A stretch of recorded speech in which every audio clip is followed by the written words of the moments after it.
Dito guys, napakaaga magsaya ng mga kalaban, wala naman silang ibang ginawa kundi ako'y abangan. Sa tuwing nabibigyan nila ako panay ang tipi ng ganito, hay nako, may mapapahiya na naman sa dulo. Hindi naghihiwalay ang dalawang yan guys, palaging magkasama, natatakot ata sa akin, halatang halata. Masyadong binibaby yung Mia, iyak talaga tumamaya. Sinindak ko sila dito, akala ko magtatakbuhan, bigla ba naman akong sinunggaban. Niyabangan ko nga agad sila, akala ko natakasan ko na. Kaso nga lang, biglang dumating itong Fanny, parang nagwawala. Kahit gaano pa ako kagaling, kung tatlo-tatlo naman yung katapat ko, malabo talaga sa early. Tingnan lang natin kung anong magagawa ng mga yan late G. Ang angas pa nitong Mia, ang cute ko daw. Palagi na lang ganito yung nakakatapat ko. Pero hindi makaimik kapag ako'y nagseryoso. Dito sinundan pa rin ako ng Fanny kahit nasa botline na ako. Ayaw pa awat to, palong-palo. Dapat kapag ganyan manahimik na lang, diba? Tingnan nyo guys, magchat pa yan. Nilalamon lang daw ako ng Fanny niya. Okay, sige. Si King Jastro nga, hindi ko inurungan ikaw pa kaya. Sa kakampi niya munang si Alucard ko ipadadama. Pagkasapul ko sa kanya, nag-vengeance agad. Parang nangiliti lang sa akin, di man lang ako nabuwasan kahit nakatiting. Nagkaroon ako ng pagkakataon para abangan yung Fanny dito. Ngunit tignan nyo yung gagawin ng mga kakampi ko pati kayo maaasar sa kanila. Dalawa kasi nasibat ko dito, ubos na sana. Yun nga lang, para silang walang mga mapa. Ako patuloy yung nagmukhang ewan dun Syempre, mauubos na rin yung mga yan, wala na ako Matutuwa na sana ako sa Freya kasi binigyan ko na nga siya ng daan para matapos na. Tignan nyo yung gagawin niya. Magta-tower lock na nga lang aatupagin, yung Fanny pa ang nagawa niyang unahin. Ewan ko ba kung bakit ganito yung mga kinakampi sa akin. Maayos naman ako manaralo. Pero Muntun, bakit mo naman ako binibigyan ng pagsubok na ganito? Na-wipe out kaming lahat, eto na ba ang kauna-unahan kong pagkatalo? Tapos dadagdagan pa ng mga salitang ganito. Siguro ang iniisip nila katapusan na namin kasi wala nang magdedep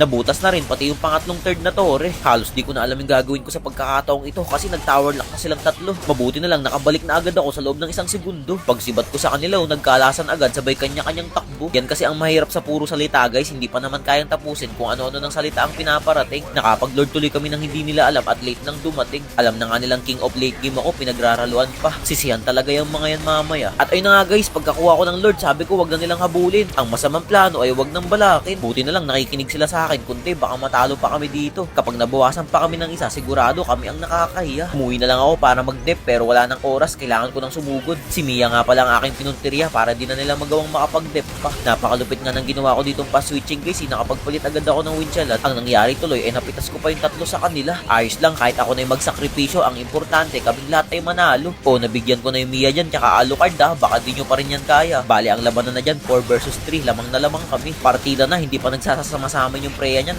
pero mukhang di naman na yata kailangan kasi sa akin palang hirap na sila. May galaw din naman yung Fanny na nakalaban namin, parang ako lang din. Nang hindi na ako makapag-team pitch, chinat ko na sila, sabi ko boring na masyado. Wag na lang pansinin yung mga kalaban, yung midline ay kanilang idiretso. Hay sa wakas, may nagawa ring tama yung Freya namin. Di niya pa yung gagawin kung hindi ko pa sasabihin. Kaya guys, kayo wag nyong gagayahin yung pinakita ng Joey tsaka Mia. Hanggat hindi pa tapos yung laban, wag mag-aangas sa una.